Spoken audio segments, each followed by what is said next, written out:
Hi everyone, and welcome back to this week's Mindful Monday. Last week we talked about different types of stress, and this week we're going to talk about how to cope with stress. To tell you the truth, there's not a magic solution to coping with stress. I think that a lot of us are looking for something quick and easy, and to be honest, we really have to start with the basics. So I'm going to break it into physical, social, and security. So when you're coping with a stressful situation, first look at your physical being. So think about, when's the last time you ate? When's the last time you had a glass of water? Think about those sort of basic need things to help you function. If you notice that you're shaking, you might have had too much caffeine or not enough, maybe your blood sugar is low, and that can really affect your emotional well-being. And also sleep. Make sure you're getting enough rest. Your body is taking a toll dealing with emotional stress, and your physical body is dealing with all of that pressure. And so it definitely needs enough rest to be able to cope. In the category of social ways to approach dealing with stress in your life, utilize your network, utilize the people that care about you already, connect with them, and maybe talk to them about what you're going through, especially if they're going through it too. It might be helpful for them to have an outlet to process that with you. You could also look into maybe speaking to a therapist about what you're going through. Finally, we have the security aspect of it. So what do you do to bring yourself back to a place of feeling comfortable, secure, and happy? This can look different for everyone. Maybe you like to read a book that you really love.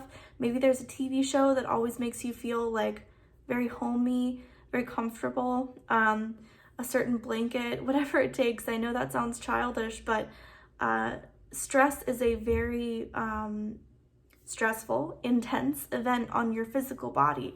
And so it's important to do whatever you can to try to bring yourself back to some normalcy. That was a quick answer to a seemingly very complex problem, but I want to note that there are some points where stress is too much.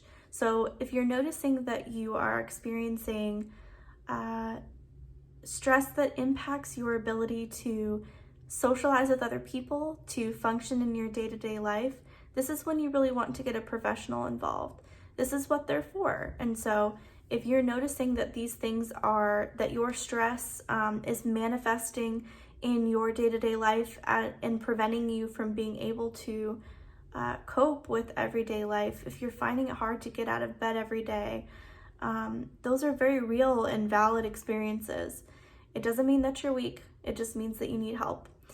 If you try to view stress as a symptom, as if you would if you had a physical illness. So just as a quick aside, I wrote recently in our Carnegie Corner about how we can reframe mental illness. I think a lot of times we view mental illness as something that is to be ashamed of.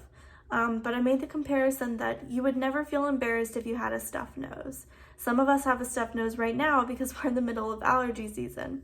You're probably going to run to Walgreens or CVS and go pick up something to alleviate the symptom. And if it gets really bad, you might even go to the doctor. And this is the same thing with stress and mental illness. If we are experiencing something that is causing us discomfort, we have tools to address it. And if it escalates and we need to do something about it, we may have to go see the doctor about it. So try to reframe your perspective on what mental illness and mental health symptoms really look like, and what kind of person it makes you. It doesn't make you a bad person to be experiencing mental illness or mental health symptoms. It's just a part of being human. Thanks for joining for this week's Mindful Monday. I'll see you next time.